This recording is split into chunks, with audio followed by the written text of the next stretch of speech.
Halo guys, terima kasih sudah klik video ini. Assalamualaikum warahmatullahi wabarakatuh. Sekarang aku mau ngajak kalian bahas soal kasus yang terjadi di Malang. Kota Malang digembarkan kembali tentang kasus mutilasi. Pada kasus ini menimpa seorang pengusaha yang dimutilasi menjadi 9 bagian. Kasus ini terjadi lantaran adanya masalah cinta. Kayak gimana kisah dan kasusnya?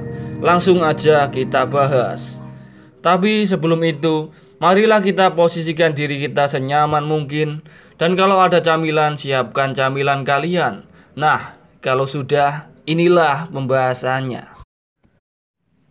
Kisah ini dimulai dengan seorang pria bernama Adrian Pranowo, berusia 34 tahun, merupakan warga Jalan Prapen Indah Blok I12A, RT 05 RW 07, Kelurahan Panjang, Kecamatan Tegilis, Mejoyo, Surabaya.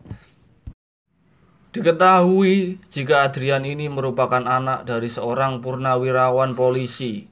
Adrian pun memiliki sebuah kafe bernama Sumili Restoran yang berlokasi di Kota Batu, Jawa Timur. Selain itu, Adrian juga menjabat sebagai Direktur PT Pondasi Bangunan Utama dan pernah menjadi seorang investor di CV2 Berlian Jaya. Adrian ini merupakan lulusan SMP Santa Clara dan SMA Kristen Petra Surabaya. Setelah lulus SMA pada tahun 2005, dia pun menjadi seorang mahasiswa di Universitas Kristen Petra Surabaya dengan jurusan arsitektur dan lulus pada tahun 2007. Adrian kembali melanjutkan kuliah di Universitas Pelita Harapan, mengambil jurusan bisnis administrasi dan manajemen pada tahun 2010 hingga lulus pada tahun 2015. Dengan berjalannya waktu, Adrian pun menjalani semua aktivitasnya dengan baik-baik saja. Hingga suatu ketika pada hari Sabtu, tanggal 14 Oktober 2023, pada jam 13.00, Adrian pamit kepada keluarganya untuk berangkat kondangan ke daerah Pasuruan. Lalu akan pergi menuju kafe miliknya dengan mengendarai mobil berwarna hitam bernomor polisi L1465CK hingga pada keesokan harinya. Di hari Minggu tanggal 15 Oktober 2023 sekitar jam 18.00, Adrian memberikan kabar kepada orang tuanya bahwa dirinya akan pulang ke Surabaya.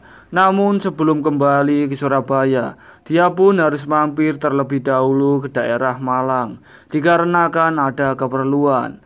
Namun sejak kepergiannya ke Malang itu, Adrian sudah tidak bisa lagi dihubungi oleh pihak keluarganya yang menimbulkan kecemasan bagi keluarga. Tidak adanya kabar dari Adrian, sang ayah pun memutuskan untuk langsung membuat laporan kehilangan ke Polda Jawa Timur. Setelah dari pelaporan itu, pada hari yang sama, Polda Jawa Timur juga mendapatkan laporan dari masyarakat telah adanya penemuan tubuh manusia dalam kondisi termutilasi, yaitu potongan tubuh tanpa kepala serta tanpa pergelangan tangan dan kaki yang ditemukan di Sungai Sawojajar, Kota Malang, Jawa Timur. Setelah melakukan olah TKP di Sungai Sawojajar, polisi mencoba mencocokkan potongan tubuh manusia yang ditemukan dengan sosok Adrian yang telah dikabarkan hilang. Potongan tubuh itu pun segera dievakuasi, dibawa menuju Rumah Sakit Saiful Anwar guna dilakukan pemeriksaan lebih lanjut. Pihak kepolisian memanggil keluarga dari Adrian untuk datang ke rumah sakit untuk mengenali potongan tubuh yang ditemukan pihak kepolisian. Namun mereka pun belum bisa memastikan secara detail dikarenakan harus melalui pemeriksaan secara sains. Sementara pihak kepolisian pun terus melakukan penyelidikan terkait hilangnya Adrian dengan melacak aktivitas email dan riwayat digital miliknya. Dari hasil pelacakan itu ternyata keberadaan Adrian terakhir kali berada di Malang, yaitu berada di sebuah rumah kos yang berlokasi di Jalan Sao Jajar, yang sangat dekat dari lokasi penemuan tubuh manusia itu. Dari sanalah timbul kecurigaan polisi, jika adanya kemungkinan besar bahwa Adrian ini telah menjadi korban kejahatan dan tubuhnya yang termutilasi itu adalah tubuh Adrian. Setelah polisi mendatangi lokasi yang terlacak, dugaan polisi pun semakin kuat setelah polisi menemukan mobil Adrian yang terparkir di depan toko. Dan di dalam mobil ditemukan adanya sebuah ponsel milik Adrian. Setelah ponsel Adrian berhasil ditemukan, akhirnya diketahui jika orang terakhir yang dihubungi oleh Adrian yaitu Abdurrahman, yang tinggal di Jalan Sao Jajar, Gang 13A nomor 12, RT 01 RW 03, Kecamatan Kedung Kandang, Kota Malang, Jawa Timur. Karena Abdurrahman ini merupakan orang terakhir yang dihubungi oleh Adrian, pihak kepolisian pun melakukan pemeriksaan kepada Abdurrahman. Namun setelah diperiksa, ternyata polisi tidak menemukan adanya bukti yang kuat, sehingga Abdurrahman pun diizinkan kembali pulang. Polisi telah memeriksa 3 orang saksi, namun polisi tidak berhasil memastikan siapa pelaku kejahatan ini, sehingga polisi masih berupaya melakukan penyelidikan pada kasus ini dan mencari bukti-bukti lain. Akhirnya polisi pun menggunakan anjing pelacak menelusuri tempat penemuan tubuh tersebut, namun belum berhasil menemukan bukti ataupun petunjuk pada kasus ini.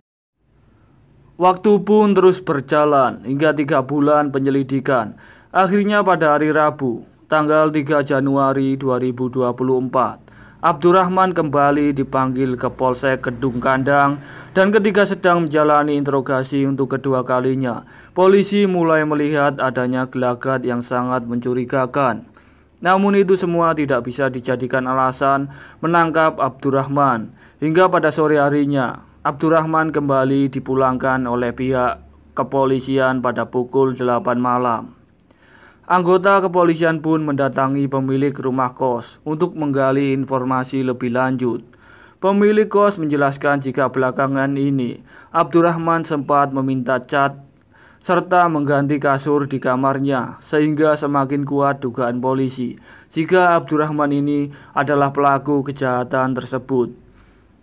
2 hari berselang, pada hari Jumat tanggal 5 Januari 2024, pada jam 01.30 dini hari, polisi menangkap Abdurrahman di rumahnya dan kembali mendesak Abdurrahman dengan sejumlah pertanyaan. Akhirnya Abdurrahman pun mengakui perbuatannya pada malam itu juga. Abdurrahman langsung menunjukkan lokasi saat tubuh korban dibuang, serta menunjukkan lokasi lain dari korban. Ternyata jarak pembuangan tubuh korban itu hanya berjarak 500 meter dari rumah kontrakan pelaku, yaitu berada di tepi sungai. Di sana ada lahan kosong. Ketika lokasi itu digali, polisi berhasil menemukan adanya tengkorak kepala manusia, pergelangan tangan dan kaki yang terkubur sedalam 50 cm. Setelahnya pelaku pun segera dibawa menuju Polres Malang untuk menjalani pemeriksaan lebih lanjut. Diketahui jika Abdurrahman ini merupakan warga asal Probolinggo. Pelaku tinggal bersama dengan sang istri yang bekerja sebagai tukang pijat sejak 5 tahun yang lalu, tepatnya tanggal 19 Maret 2019. Di dalam kamar kos pelaku memiliki 2 kamar, yaitu kamar digunakan untuk membuka praktek pijat, sementara kamar lainnya digunakan oleh pelaku bersama dengan sang istri untuk tidur sehari-hari. Pelaku mengaku awal mereka saling berkenalan melalui aplikasi Tinder sejak bulan Juni 2023. Di dalam percakapan itu pelaku menawarkan jasa pijat serta jasa ilmu gaib dengan bentuk pelet ataupun guna-guna.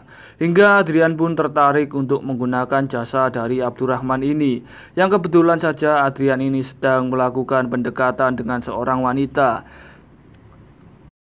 Mereka pun sempat bertemu secara langsung di rumah kos pelaku dengan tarif 300.000. Setelah dari pertemuan itu pada tanggal 13 Oktober 2023, korban Adrian kembali menghubungi pelaku dengan menyampaikan jika ilmu gaib dari pelaku tidak mujarab. Hingga 2 hari setelahnya, mereka pun kembali bertemu di rumah kos milik pelaku terkait keluhan dari Adrian. Namun di tengah-tengah pertemuan itu, pelaku merasa kesal dikarenakan pelaku tersinggung dengan ucapan dari korban yang merasa ilmu pelet yang dimiliki oleh pelaku tidak bekerja. Memanasnya situasi pada saat itu, akhirnya terjadilah perkelahian dan keduanya saling pukul-memukul. Kemudian pelaku berlari ke dapur, mengambil senjata tajam berjenis celurit, lalu melayangkan pada bagian leher korban.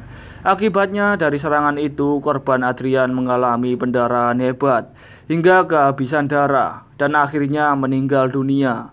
Guna menghilangkan jejak pembunuhan, pelaku memisahkan tubuh korban menjadi 9 bagian, lalu memasukkannya dalam 3 kantong kresek yang berbeda dan dibuang ke aliran sungai Sawojajar. Dan potongan tubuh lainnya seperti kepala, kedua tangan, dan kedua telapak kaki dikuburkan di bantaran sungai.